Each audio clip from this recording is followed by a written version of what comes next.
n'afa Nna na Nwa na Mmụọ Nsọ.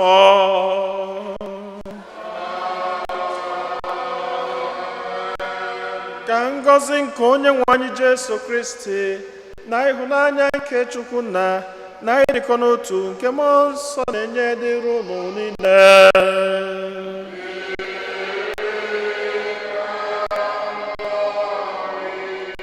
Ndị m na Kristi tozuru ndụ Jesu, Chineke onye fụrụ anyị niile n'anya akpọbatagokwa anyị niile n'obi n'ụbọchị tata ka anyị wee nye ya ofufe n'ụzọ pụrụ iche. Every day is a new day and every day is a blessed day. Anyị na-ekene Chineke maka ngọzi ya niile, onye sikwazi n'okwu ọnụ ya nke ụbọchị tata wee gwa anyị ka anyị na-ayọ ayịyọ maka amamihe, wisdom, maka na amamihe bụ Chineke. Amamihe bụkwazi ịma ihe dị Chineke mma. Anyị na-ayọ Chineke ka onye anyị amamihe n'ụzọ pụrụ iche, ka anyị nwee ike na-achọ iri mgbe niile, nwekwanye ike fụ onwe anyị n'anya, fụkwazi mmadụ ibe anyị n'anya, nwekwanye ike na-eso nzọụkwụ nke Chineke.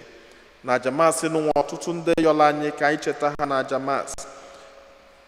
Ezinụlọ Sir and Lady Chuck Okolo na-echeta Pa Vincent Ugwu, ezinụlọ nke Chi Ebere na-echetakwazi Pastor Benjamin Chididike, ezinụlọ Sir and Lady Chibụzọ Nweke na-enyekwazi masị ya n'ụzọ pụrụ iche iji wee kene Chineke, na-ayọkwazi ngọzi n'aka Chineke maka Chizọba Nweke onye na-emebe de ya tata.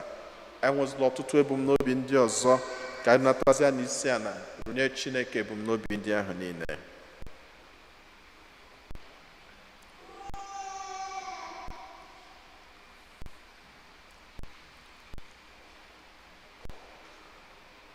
Ụmụnna ka anyị kwado onwe anyị nke ọma maka nnukwu mme nke Eucharistia nwa site n'ikwupụta njọ anyị.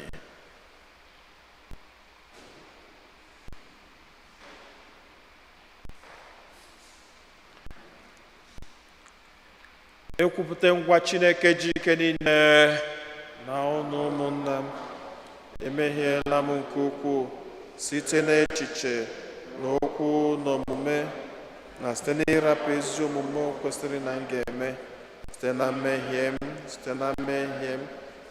m nke kasị ukwuu, aka ndị ayọ Maria dị ngọzi Virgin ọkpụ na ndị mmụọ ọma na ndị nsọ niile na ụlọ ụmụnna m ka unu rịọbara m oseru Chukwu anyị ayịyọ. Ka Chineke jike niile mere anyị niile ebere, gbala anyị njọ anyị ma duru anyị na ndụ ebebe. Otito dịrị Chineke n'enu kasị enu.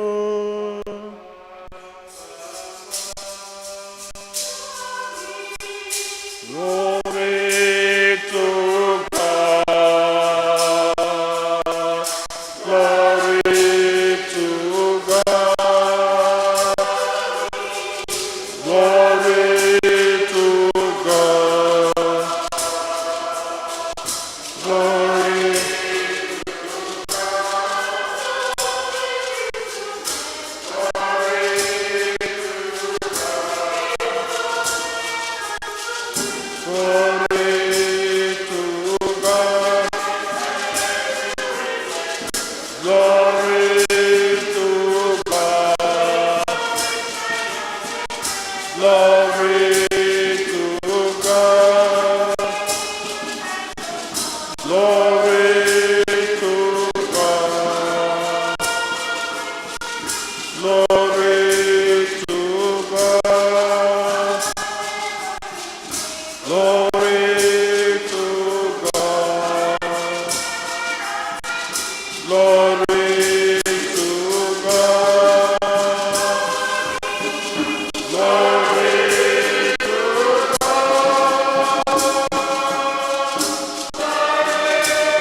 Nna nke n'igwe, onye ji ike niile, iji aka ịhụnanya nke obiọma gị jirikwa nwayọọ na-achịkwa oge niile nke ụbọchị anyị, biko bute anyị ụzọ n'ije anyị na ndụ a.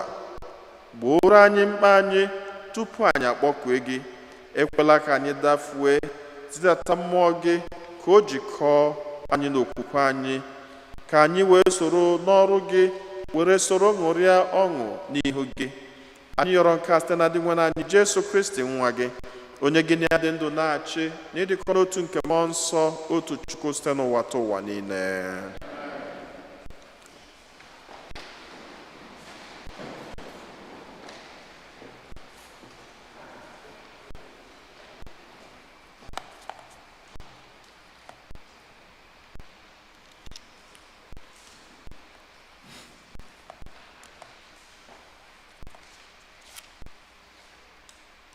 Ihe ọgụgụ ewetara n'akwụkwọ amamihe. Ekpere m ekpere, wee nye m akọ. Arịọsiri m arịrịọ ike, mmụọ nke amamihe wee bịakwute m. Ọ tọrọ m ụtọ karịa mkpara eze na okwu eze. Mgbe m ji ya tụnyere akụ na ụba, agụnyere m akụ na ụba n'ihe efu. O nweghị ọla ọbụla dara oke ọnụ nke m wetara na ọ bụ ihe eji atụnye amamihe, n'ihi na ọlaedo niile bụ nwa aja dị ntakịrị n'ihu ya amamihe. Ọlaọcha dị ka apịtị n'ihu ya. Amamihe tọrọ ụtọ n'obi karịa ịgbasi ike na ịma mma nke anụ ahụ. Ahọrọ m ya karịa ịhọrọ ihe, ebe ọ bụ na ebube ya anaghị arahụ ụra. Ma ihe ọma dum soro ya bịakwute m. Akụ na ụba juru ya ọba aka. Okwu nke osebro ụwa.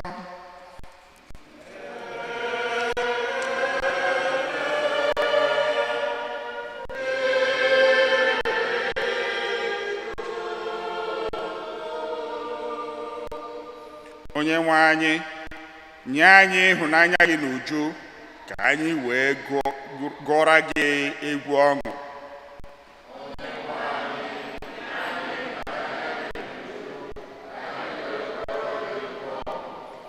Kụziere anyị ịgụta ụbọchị ndụ anyị nke ọma, ime ka anyị mara ka ha si dị mkpụmkpụ, ka obi anyị wee jupụta na amamihe. Onyenwe anyị, lọghachi azụ. Kedu mgbe ihe a ga-ebi? Merenụ ụmụ odibo gị ebere.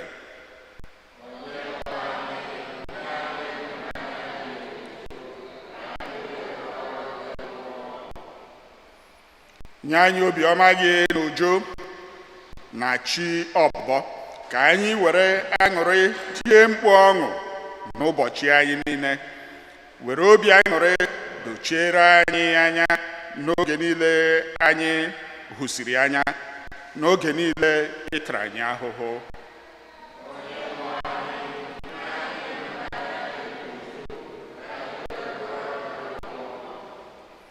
Ka ụmụ odibo gị hụ aka ọrụ gị, ka ụmụ odibo gị hụ ebube gị. Ka nchekwaba amara nke Onyenwe anyị bụrụ nke anyị. Mee ka aka ọrụ anyị mịta mkpụrụ mmaji kwuru mmaji.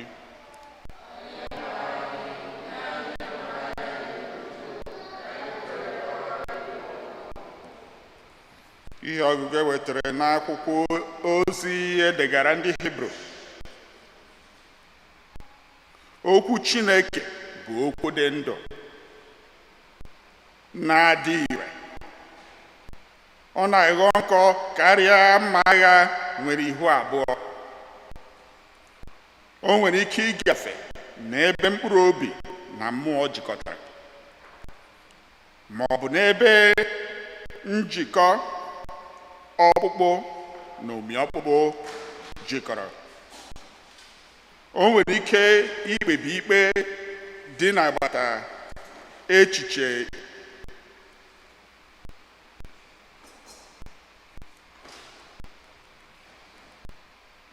o nwere ike ikpebi ikpe dị n'agbata echiche na izu nzuzo nke obi. O nwere ihe ọbụla ekere eke zoro ezo n'ihu ya.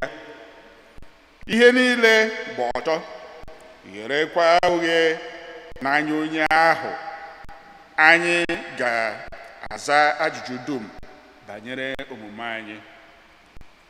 Okwu nke osebrowa.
Onye nwe anyị, okwu gị bụ mmụọ na ndụ.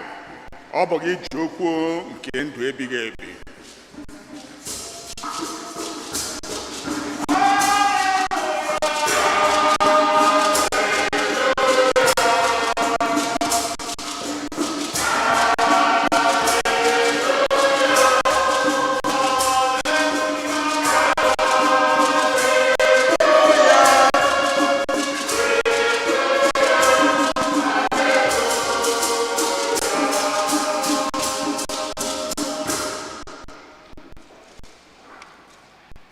Onye nwe anyị nọnyere unu.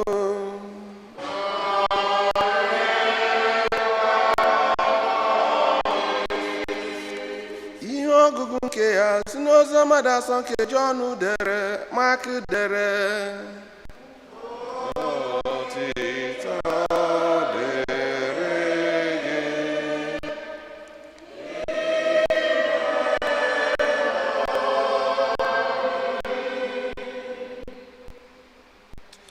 Mgbe Jesu paniri ije na-aga n'ụzọ, otu nwoke gbara ọsọ gbuo ikpere n'ala n'ihu ya, jụọ ya sị, ezigbo nna m ukwu, gịnị ka m ga-eme ka m wee nwee ike ikete ndụ ebighị ebi? Jesu jụrụ ya, gịnị mere iji akpọ m ezigbo? Ọ dịghị onye ọbụla bụ ezigbo karịkwa sọ Chineke.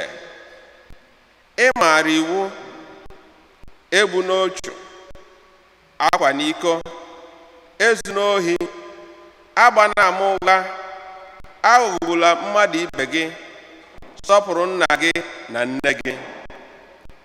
Nwoke ahụ zara ya sị, nna m ukwu, edebezuchala m ha niile site na mgbe m bụ nwata. Jesu bịara lezuo ya anya nke ọma, wee hụ ya n'anya, sị ya, otu ihe ka ọ fọdụrụ gị ime. Gaa ree ihe niile ị nwere, were ego ya kee ụmụ ogbenye, ị ga-enweta akụ na ụba n'eluigwe.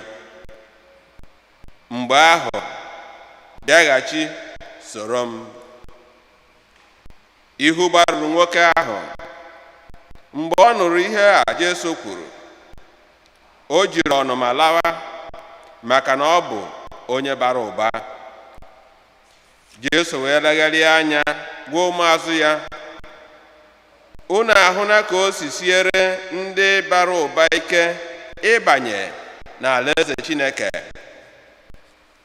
Okwu a gbara ụmụazụ ya gharị. Mgbe Jesu bịakwara kwụsie ya ike ọzọ, sị ha, ma Jesu bịakwara kwụsie ya ike ọzọ sị ha, ụmụ m, leenụ otu o siri siere onye bara ụba ike ịbanye n'alaeze Chineke. N'ezie, ọ dịrị ịnyịnya mfe isite n'anya agịga ngafe karịa onye ọgaranya ịbanye n'alaeze Chineke.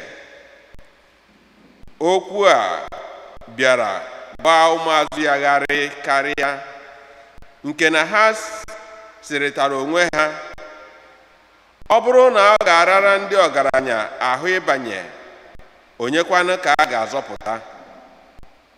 Jesu rere ha anya sị, ihe a karịrị mmadụ omume, ma o nweghị ihe ọbụla karịrị Chineke na omume.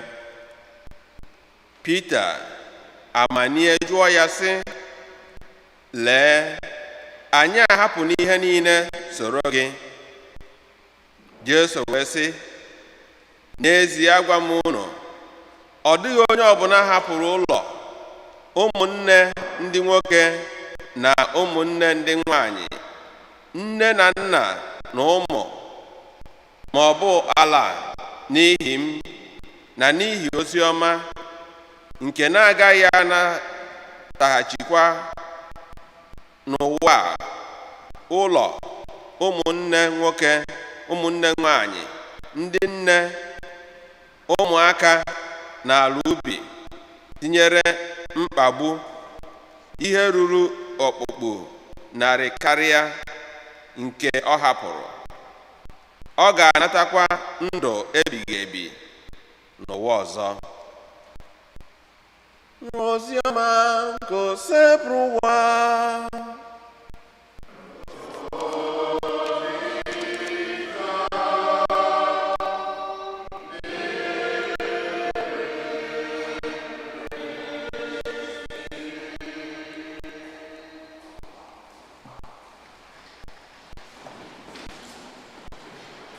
Praise the Lord. Nna anyị ukwu, anyị sị gị nnọọ. Eje anaghị isi ije, ọ ihe ndị be anyị na-akọ. So onye jere Nigeria, otu ọnọdụ si wee jecha nata, ọ nnukwu ife ka ọ bụ. Anyị na-ekene Chineke na ijere ọfụma nata n'udo na-enwere nsogbu ọbụla. Ata a na-eche anyị n'iru ihe gbasara iso Chineke. Onye na-eso Chineke enwere nkwa buru ibu, maka na Jesu, akwụkwọ nsọ gwara anyị na anya fụnụrụ, ntị ya nụrụ ife Chukwu kwadoro ndị mmegịnị fụrụ ya n'anya. Mana agbara aka ahụ nwata eze, oto dị Jesu ya na ihe osi otuto dịrị Jesu n'ihe mmegịnị na ihe so. Na ihe ọgụgụ nke mbụ agwara anyị na Solomon, maka na ya ka emere imply n'ife ọgụ agụrụ na akwụkwọ amamihe, echere ife na abụ amamihe na akụ nke ụwa. Kedu nke ọ họrọ? Amamihe. Chineke nyezie ya ife karịrị akụ na ụba nke ụwa, gọzie ya. Abịa n'oziọma agụrụ anyị, ọ dị ka ọ dị opposite, maka na nwatakịrị nwoke akpọ ha afịa bịakwute Jesu, asị na ọ bụ onye nwere ego, wee sị ya na ya chọrọ ịba n'eze, kedu ife ya ga-eme? Jesu sị ya, ọkwa ịmụ ife iwu kwuru, agụsịala iwu niile. Ọ sị, ma mgbe ya dị na nwata ka ya bere ogene, ka ya bido mebe ife ndị a niile.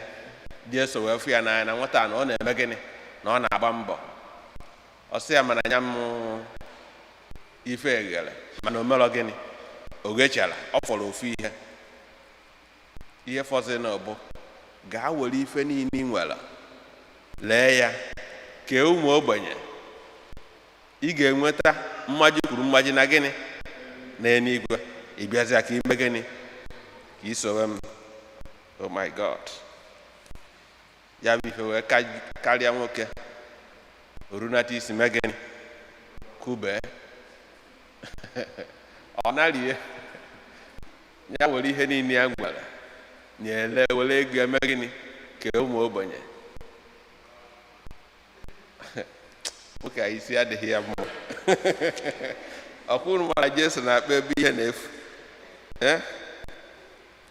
Anọkọta kịta ị na Naijiria sị gị ihe niile afụ niile ịta na Amerịka gị lee ha ncha niile ka ike ụmụ ogbenye. Ọkwụ ya eri ya. Otu dị Jesu ya ma na ya bụ ife butere ndị na-akọwa ozi ọma, o butere argument. Kedu ife Jesu mean? Because na ọ pụtara na Jesu kpọrọ ndị nwere ego asị ka ọ na ọ kpọrọ ego asị. Mana anyị ma na n'ime ndị enyi ya nwere ndị nwere ego. At least Matthew onye na-anụ ụtụ nwere ego, Zacchaeus nwekwuru ego, mana o gwere nkwa na ndị a nata na-ama ha n'ụzọ aka mkpa na ya eme gịnị, na ya akwụchighị azụ. So ọ bụrụ na ọ kpọrọ fa asị, mana ife emere agree, ụfọdụ si na ọ kpọrọ ego asị na if you want to follow God, forget about the things of the world. Ụfọdụ sị mba na ife a na-akọwa bụ na ọ bụ na ị na-eso Chineke ga-ekwena ka akụnụba Chineke akụnụba nke ụwa mee gịnị dufie gị ụzọ. Mana n'ihe niile afọ ihe anyị ma na akụnụba nke ụwa, ọ bụ na anyị efiri anya aka na abụ n'anya, ọ ga-eme gịnị, ọ ga-egbochiri anyị alaeze n'igwe. Enwere ike anyị nọrọ anyị na-asị olee onye ebe ọ gbasakwanụ, enwere m ego, I'm not a rich man, so where does it concern me? Enwere ebe ọ gbasara m. So ihe ahụ ndị bara ọgaranya unu ka a na-agwa tata, okwu nke ekwu tata maka ndị megene ndị bara ọgaranya. Mana anyị ma na anyị n'anya n'ime ụwa dịara a lot of inequalities. Ka enwere ndị nwere ụkwụ na-abụ, enwere ndị enweghị ụkwụ na-abụ. Ka enwere ndị maara ife, enwere ndị na-amachara ife. Ka enwere ndị ahụ dị, enwere ndị ahụ na-adịrọ. Ụfọdụ onwe ndị dị more privileged than the other. So ị na-anya ị nwere ike in one group ifu onwe gị in a privileged gịnị group, and ọ ebe afọ ịbara ọgaranya maka na onweghị onye dị too poor na o nwere ife o nwere, and onweghị onye dị too rich na o nwere ife o needed. Therefore na ihe nke ị nwere bụ maka ọdịmma nke gịnị ndị na-enwerọ. Maka na nwoke a nwere bara ọgaranya akpọghị afa, so iruo wepụ nwoke afọ itinyezi afa gị ebe ahụ, etinye m afa m, ama nnọọ m nwa ka a na-agwa gị, nwa ama nnọọ gị maka ọ na-eme gịnị ka a na-agwa. Ị na-ajụzi onwe gị kedizi ebe afọ ịbara ọgaranya Chineke na-achọ ka ile tata wee ya mee gịnị nyere ndị ọzọ aka. Enwere ike ọ bụrụ na ị bụ medical doctor, bụrụ na ị bụ nọọsụ, enwere ndị na-enweghị ife ama na medicine, enwere ndị na-enweghị ife ama ife gbasara ahụike. Therefore gị nwa na onwe gị maalụ na ga-eji nke afọ ị nwere wee mee gịnị wee nyere ndị ọzọ aka. Ọ nọ ka n'obodo anyị nọ kịta, ụfọdụ ndị ọcha nwere ike na-asị na ha enwere ego, ana m ama atụ, mana anyị na-anya fụ na enwere ndị a na-akpagbu, and ị nwere ike so na ndị nọ na ndị nwere privilege na-adị akpagbu gị. Den inwe oghere, Chineke nye gị oghere ịnọ n'ebe a enwere ike inye aka wee fụ na ndị afọ a na-akpagbu na-adị akpagbuzifa. Ị na village the same thing, ị nwere ike otu isi esi nata, ị nwee the privilege ịnọ na ebe a na-agba izu, ifu na o nwere ụmụ ogbenye na-enwere ọnụ na-ekwurufa, mana ị nwere ọnụ ị ga-ejikwu na ọ na position ikwu. Kedu ife imere? Ụmụ ife ndị a ka a na-eche anyị n'iru n'ụbọchị tata, wee na-asị anyị gị lee ife niile ị nwere ka inye ndị na-emerọ gịnị na-enwerọ. Ndị ụmụazụ ya Jesu wee nee ife a Jesu na-ekwu anya, ọgbagwoju ofe anya, maka na ha na onwe ha ebe a sị na ọgaranya na o siri ike ịba na alaeze Chineke. Mfat na ọ dịrị anyị n'ibu mfe isi n'ọnụ aga wee mee gịnị wee gafee karịa ọgaranya ịba n'eluigwe. Ụmụazụ sị na ife nke a na okwukwa gịnị, o kweghị omume. Mgbe anyị na-agụ primary school ka ọ na-abụ anyị bata klas, ticha asị anyị 2k2 anyị asị ya 1, 2k4 anyị asị ya 2, asịsị anyị 2k1 anyị asị ticha o kweghị omume. 2k1 na ome ha gịnị o kweghị omume mana ọzọ isi primary school gbagobezi ya bad mass ịma na o kwere gịnị na o kwere omume and ọ ya ka Jesu na-agwa anyị tata with God all things are gịnị possible. N'anya nke mmadụ omeghị gịnị o kwere omume mana with God it is possible.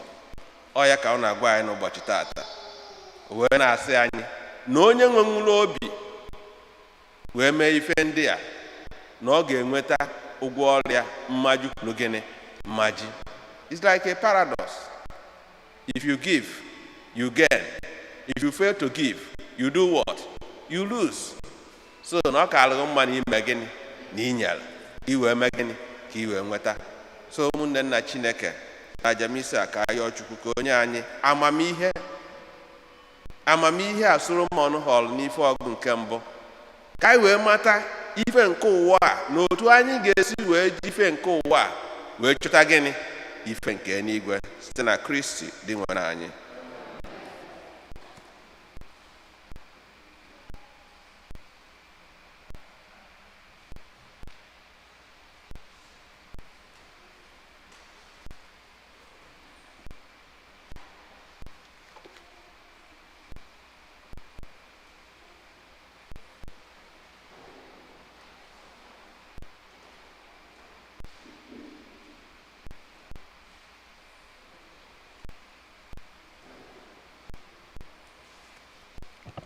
Ka anyị kwụ n'ọtọ kwupụta okwukwe anyị. Ekwe m n'otu Chineke onye mere eluigwe na ala, ihe dum a na-ahụ anya na ndị anaghị ahụ anya, ya na otu onye nwe anyị Jesu Kristi, so otu nwa Chineke mụrụ, nna mụrụ tupu ụwa tụ ụwa niile. Chukwu si na Chukwu, ihe si ihe, ezi Chukwu si na ezi Chukwu. A mụrụ ya mụ eme ya eme, ya na nna bụ otu ihe n'ihe ha ji bụrụ Chukwu, onye si na ya mee ihe dum, onye maka ihe anyị bụ mmadụ, maka ihe nzọpụta anyị si n'eluigwe gbadata, were arụ na Virgin Maria, ọ bụrụ mmadụ, abịa kpọgbuo ya n'obe n'ihi anyị n'oge ọchịchị Pontius Pilate, ọ taa ahụhụ, ọ nwụọ, elie ya. N'ụbọchị nke atọ ka akwụkwọ nsọ siri kwu, ọ rọgoro n'eluigwe nọdụ n'aka nri Chukwu, ọ ga-abịaghachi ọzọ n'ebube ya ikpe ndị dị ndụ na ndị nwụrụ anwụ ikpe. Onye ọchịchị ya na-enweghị njedebe, ekwe na mmụọ nsọ, onye nwe anyị na-enye ndụ, onye si na nna na-anwapụta, onye a na-esekpụrụ na-etokọdo nyawa, onye si na ndị amụma kwuo okwu. Ekwe m n'otu nzukọ nsọ Katọlik na Apọstọlik, ekwupụta m otu baptizim nke mgbaghara njọ. Ana m atụ anya mbilite n'ọnwụ ndị nwụrụ anwụ na ndị ụwa ga-abịanụ. Amen. Ekpele nke ndị kwelu nụ mmadụ ịtọ ga-edu anyị n'ekpele. Chineke onye fụrụ anyị n'anya, tata ịkụzila anyị ọtụtụ ihe, wee yọkwazi anyị, gwakwazi anyị ka anyị na-ayọ amamihe mgbe niile, amamihe nke anyị ga-eji wee na-eso gị, amamihe nke anyị ga-eji wee mara ihe dị mma, malụkwazi ihe dị njọ, wee nwekwazi ike ime ihe dị mma, amamihe nke anyị ga-eji wee na-akpọku afọ nsọ gị mgbe niile. Anyị na-achọ ibulu ọtụtụ ebumnobi anyị bịakwute gị n'ụbọchị tata, nwee nchekwube siri ike na ị ga-aza ekpere anyị. Amen.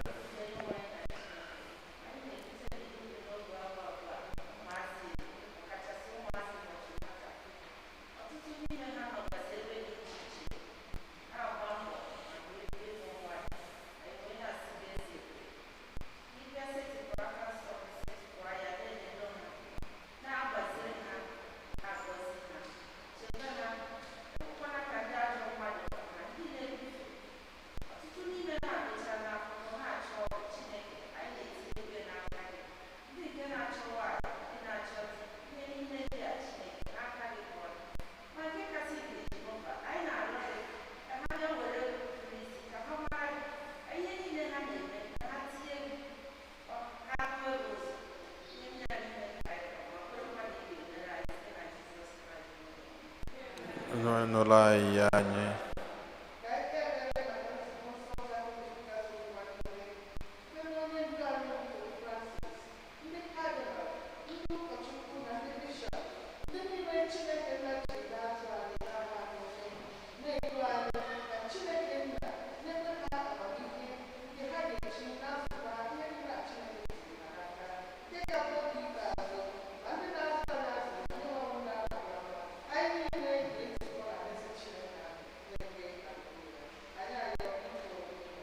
Dị nwe na nụla anyị anyị.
Ka anyị chetakwazi n'ụzọ pụrụ iche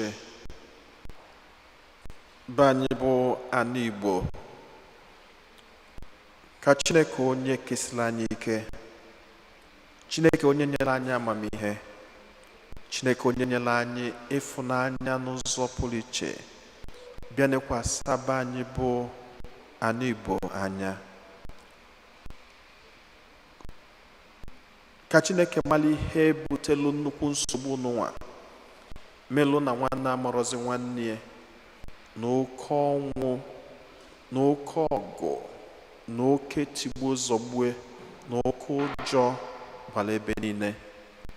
Ka Chineke malụ ihe butelu nnukwu ọgbaghara n'ụwa, ji aka gbuola anyị ya bụ mkpa, ji aka doziela anyị be anyị dị ka ọ dịbụ na mbụ. Ka amara Chineke bara anyị n'ụba, ka aka Chineke jigidesi anyị niile ike. Anyị arịọ gị biko dị nwe n'anyị, ka anyị natazie isi a narụnye Chineke ebumnobi ndị ọzọ.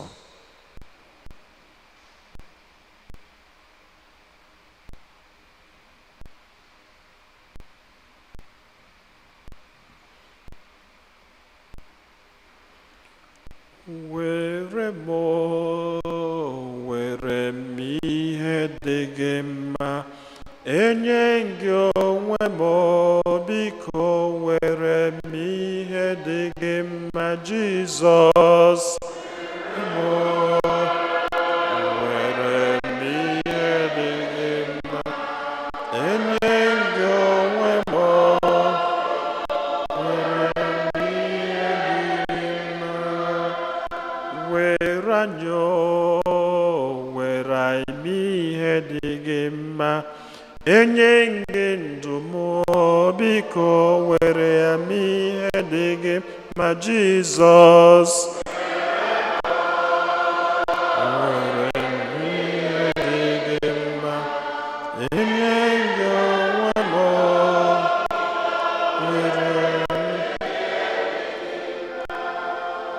were anyị, were anyị ihe dị gị mma, anyị nye gị ezinụlọ anyị, biko were ya m ihe dị gị mma, Jizọs. Were m ihe dị gị mma, enye gị onwe m, were m ihe dị gị mma. Onye nwe anyị Chineke anyị ewerugo ọtụtụ ebumnobi anyị ọnọdụ ndụ anyị nke ụwa n'ụwa wee gosipụta gị n'ụzọ pụrụ iche.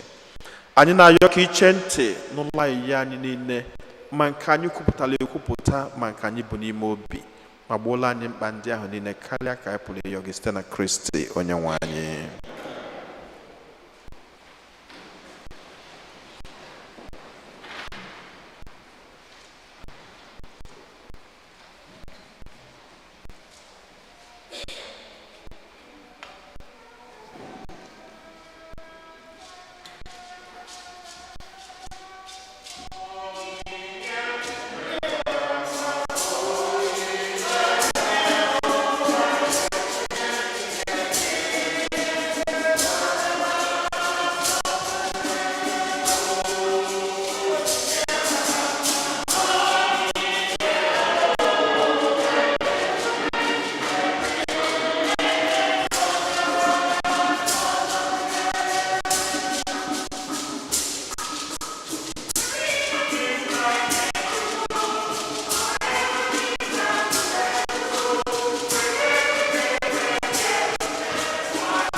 Rịọbanụ ụmụnna m ka aja mụ na unu na-achụ bụrụ ihe na-asọ Chineke ji ike niile nara nọ.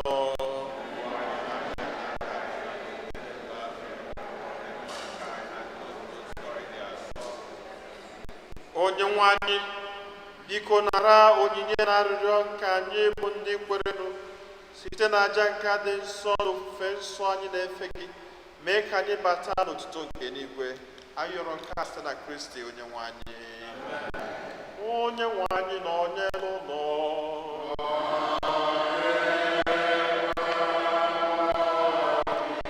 welite n'obi elu,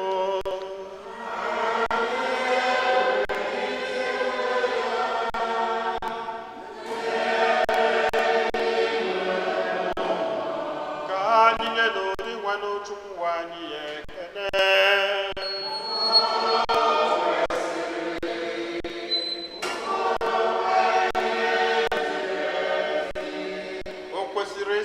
Ihe ziri ezi na-azọ ndụ na anyị ga-eto gị, na-enye gị ekele oge niile na ebe niile. O nna dị nsọ, Chineke ji ike niile, onye dị ụwa tụwa site na Kristi dị nwe n'anyị, onye jiri ihe mere o nwere maka mmehie mmadụ, kwere ka amụọ ya na Virgin Maria.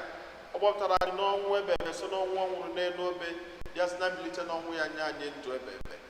N'ihi nke ya anyị na-eso igwe ndị mama niile nke eluigwe na-eto ebube gị oge niile n'ukwe na ekwe.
nna anyị dị nsọ ezi eso gị na-edo ihe dum nsọ, anyị arịọ ka ido onyinye ndị a nsọ terukwasa ha mmụọ gị ka ha wee ghọrọ anyị arụ n'ọbara nke onye nwe anyị Jesu Kristi, onye bịara tupu edunye n'ọnwụ nke o jiri aka ya wee nara o were achịcha nye gị ekele na otuto nyawa ya, nye ya ụmụazụ ya sị, naranụ nke a rienu ya unu niile, nke a bụ arụ nke a ga-eduru nye maka ụlọ.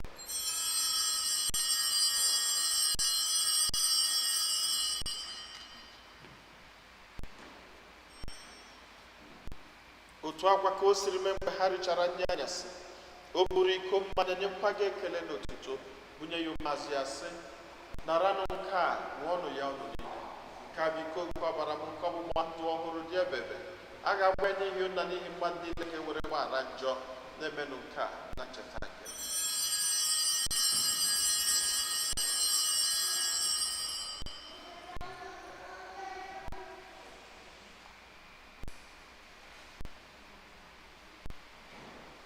Ka anyị kwupụtalụ n'ihe omimi nke okwukwe anyị na-eme ugbu a.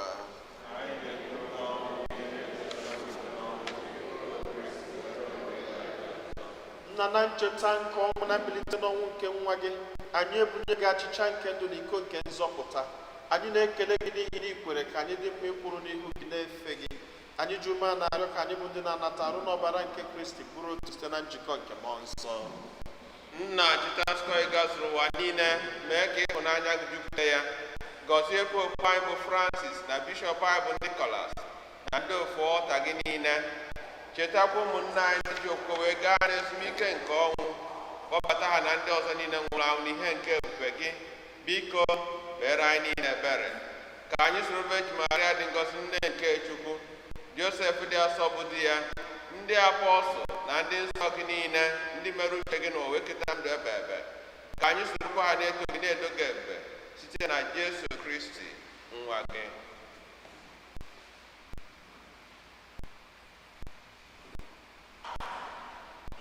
Ihe niile kere eke na-eso ya bụ Kristi, na-esikwa n'ime ya na n'aka ya, na ịdịkọ n'otu nke mmụọ nsọ, na-enye gị bụ Chukwu Nna ji ike niile, nsọpụrụ na otito niile, site n'ụwa tụ ụwa niile.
Zọpụta anyị, anyị na-arịọ gị osisi bụrụ ụwa na-ajọ ihe niile, were ebere nye udo n'oge nke anyị site n'inye aka ebere gị ka zọpụta anyị niile na njọ oge niile. Anyị were gbanahụ nsogbu niile, were nchekwube dị nsọ na-atụ anya maka mbịaghachi nke onye nzọpụta anyị Jesu Kristi.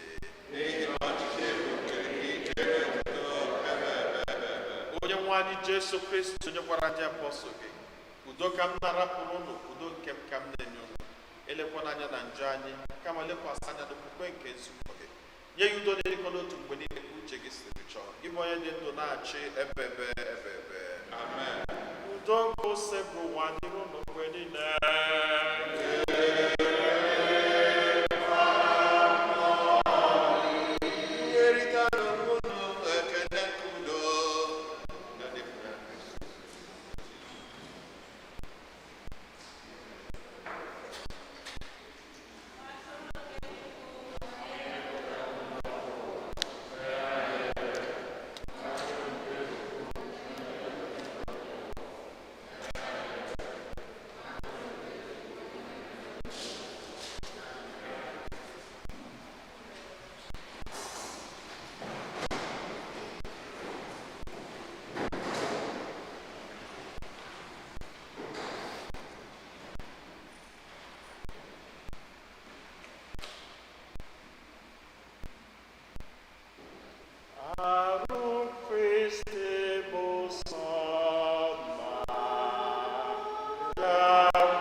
nwa atụrụ nke Chukwu.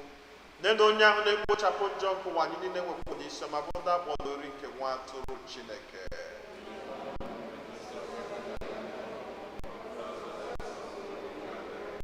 Ka ọbara Kristi chekwaba anyị niile were na ndụ ebere.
Ka anyị yọọ ayịyọ.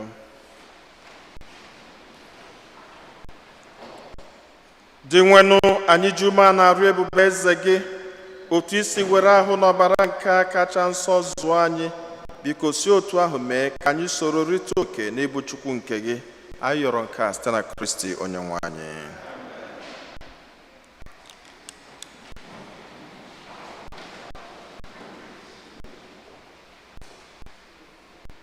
Otito dịrị Jesu. Otito dịrị Jesu. Second collection is to defray parish expenses. In the choir. Tuwaraya mama, siyano mera. Tuwaraya mama,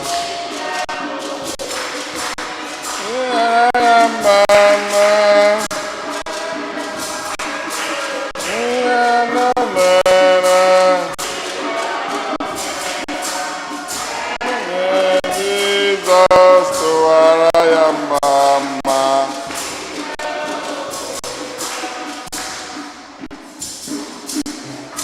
Otito dịrị Jesu. Ka anyị sị na fada anyị nnọọ, biko sị na fada anyị nnọọ, ama m na fada Chizoba ekwubugie. Maka na ịma na onye jee Nigeria na war front, na ekpere ka eji esie. Enwe mgbe duru nọdụ n'ụlọ na-asị mgbe ọya si adị ya na enwekwa ihe nna anụ n'ọrụ. Ọ sị na o rutere okwu ya nsị ya Chukwu ga-eme na ọ ma ruteghị pụta. So na Chineke mgbe unu na je hicha too Chukwu ọfụma wee nata. Otito dịrị Jesu. We have reached our goal in the annual Catholic Appeal campaign. We just want to remind you to fulfill the pledges because they just came, majority is still in pledges. So onye ọbụla kwere nkwa ka ọ gbaa mbọ drop all the envelope or drop all the check na collection box or na parish or mail it. Anyhow, you can give it to me, I drop it here or give it to our church warden. Our parish is offering adult classes and is still all going. There is no class today. October is Holy Rosary Day month, so we ask you to join in the praying of Rosary every October after 8 a.m. and 7 p.m. Mass, followed by bilingual Mass. All Soul Day is fast approaching. We are dedicating candles to pray for our beloved departed. If you would like to dedicate a candle to your loved ones, you can fill out the form. It's in the bulletin. The form is in the bulletin and just drop it in the donation is $30 for the whole month of November. So, biko, kunu bambo. Ekpelu ndị enwe ndị ka nọ nso na pọgatrị ka ha Chineke nabata ha ọfụma. Tata bụ Father's Blessing Day. Biko ndị nna unu pụta ka a gọzie unu. Ndị nna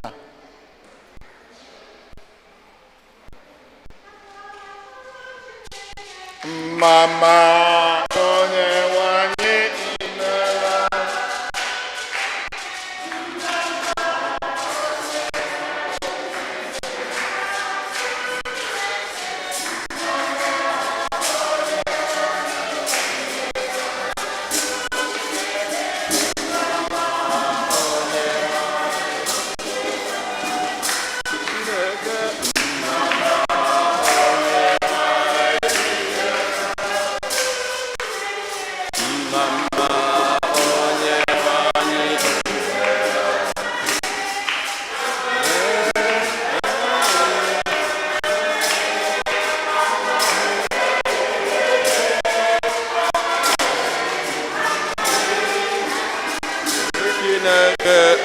mma onye nwanyị mma onye nwanyị imela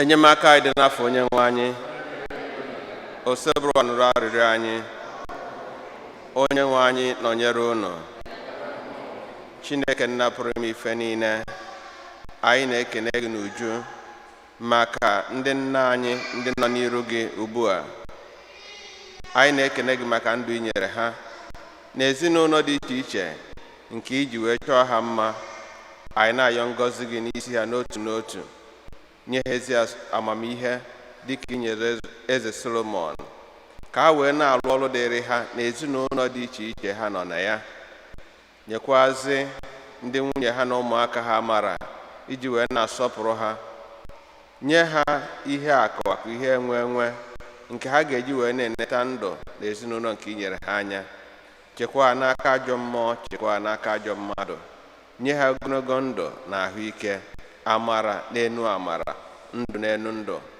ha fesịa gị nke ọma n'ụwa mekwazi ka afọ gị iru na iru na alaeze gị site na Kristi dị nwe n'anyị ka Chineke jike niile gọzie chịkwa ma nọnyere unu mgbe niile Nna na Nwa na Mmụọ Nsọ udo dịrị unu.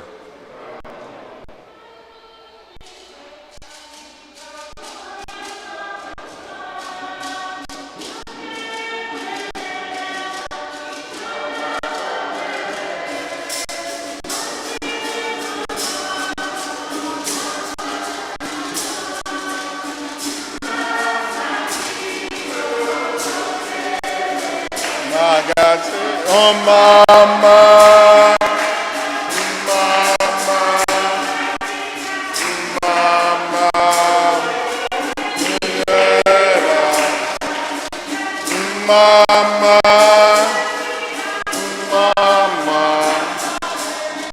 mama Jesus.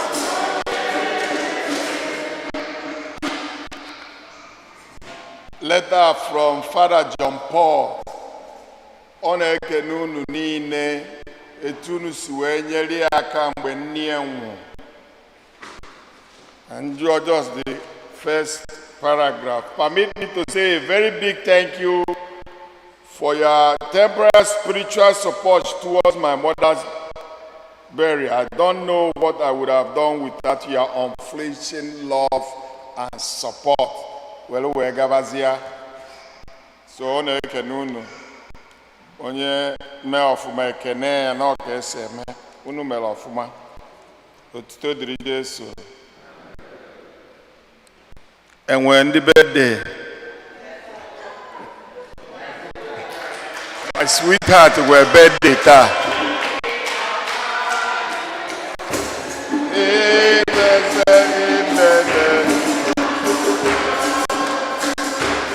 May the blessings of the Lord be upon you.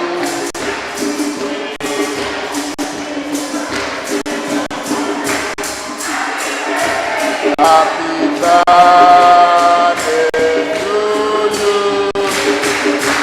Happy birthday to you. Happy birthday, dear. Happy birthday to you. And we're anniversaries. Anniversaries. Okay. For my wife's birthday, mobile something. So onye ọbụla ga-esi ebe a wee pụta ata. Jee ebe park na parking lot. Epụta iwelu nke gị. Iwe jewa ozi ya. Onye ọbụla si ebe a. Ọ mụnwa na-ekwu. Dọ mụnwa kwado nke taa.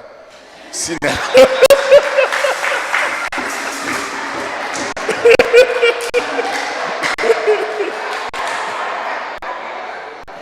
Ama ọzọ ga-achọwa Waldorf adịghị taa.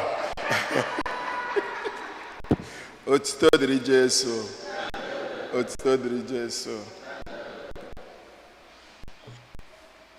Otito dịrị Jesu na ndụ.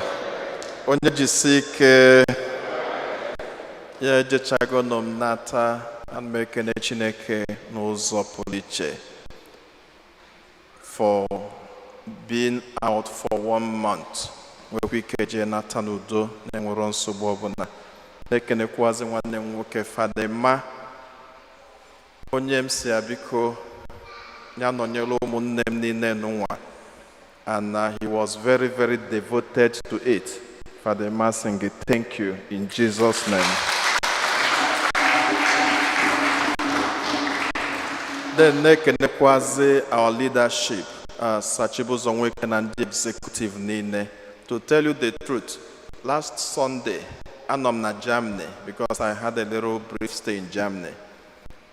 Then when I came to Mass, I got in Germany, I met the Orthodox Catholic Church. Because one problem, they got to go the language. So I'm for Matthias, I had a Matthias, I'm more Matthias, Manodeka Matthias. So from the back, you can see Pota. For a headache, onye konyeli heba na ako ka mbapota kwazia.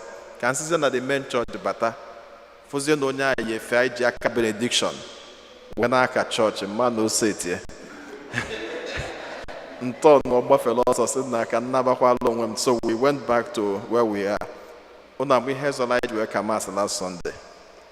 Mass is unfortunate and what is in YouTube. Yeah, so because it now struck to me, so immediately on like 1:30 American time, I think if I did my don't have and then one among us. So when that as an abbey, which was shocked. So I saw that nnukwu ohere n'ụwa Chineke dara yo na afọ n'ojiko ya zọpụtakwa okwukwe mmadụ na Germany all the way, which is a good thing. So ana m ekene unu niile na-asị ka Chineke na-agọzi anyị niile. Banye dị mixed. Ịma abịa na-ekwu ihe a na-ekwu ede a little confused.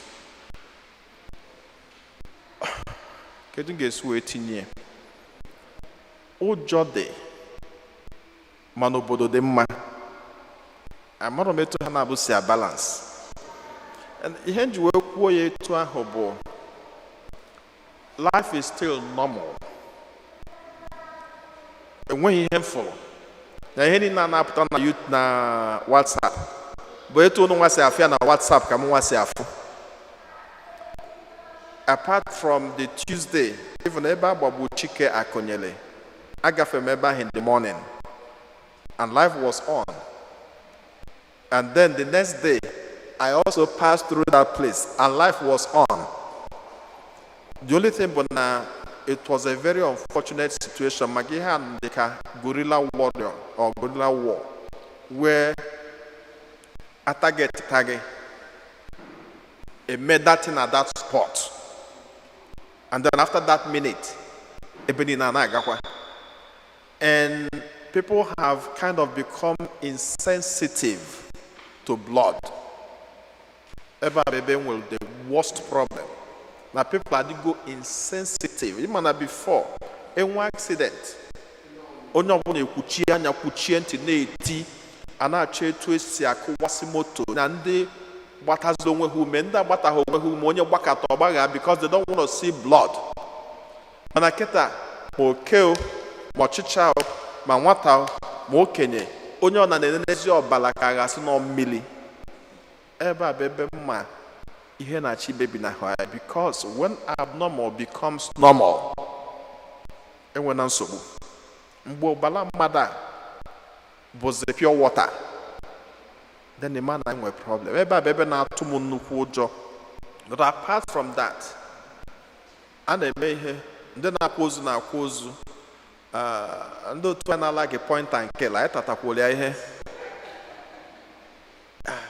I'm a home, but all things being equal, here now you're Chineke because at a point in time, especially in Anambra State, Imo State has its own big problem with the man dị nọ ebe ahụ. Then Anambra State turned into a war zone. Mana ama m no politics fully. And ama m na in every ramification, I na-eji ihe mebụrụ mbụ welu mali ihe na-eme kịta. Ana m ekwu ha publicly, mana esi m n'ime ime a n'obi m, ọ bụ na ụmụaka bụ ụba mebụrụ dị ha before,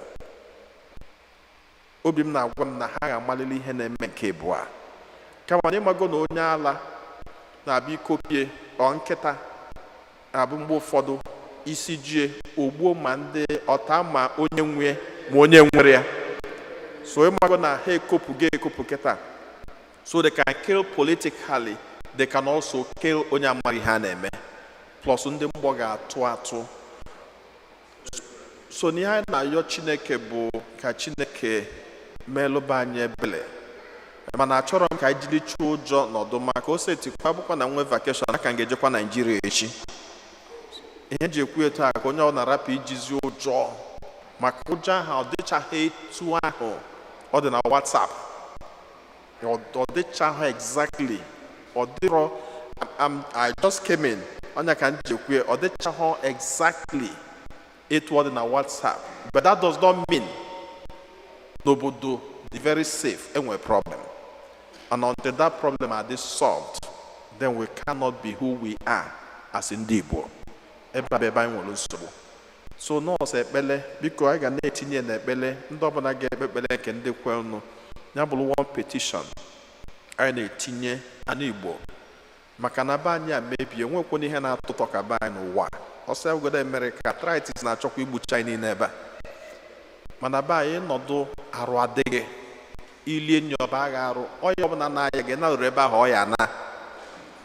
So ka anyị na-etinye ya n'ekpele ka ihe gbanwere anyị. Ya bụ ihe eji kwụrụ ọtọ bụ ka m kene onye ọbụla na-asị ka Chineke nọnyere anyị niile, gọzie anyị niile, gọzie ezinụlọ ụlọ, gọzie ụmụntakịrị anyị niile ndị nọ n'ụlọ akwụkwọ, gọzikwazi ndị abịara ụka tata. I can need more campaign because the pews are getting fewer. I can need more campaign. Can the mmadụ nwee ike na-apụta atụ more? Yaba kudo dịlụ niile site na Kristi onye nwe anyị.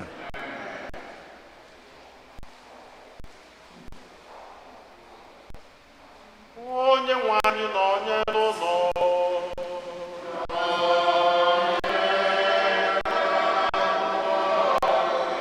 Ka Chukwu ji ike niile gọzie ụlọ.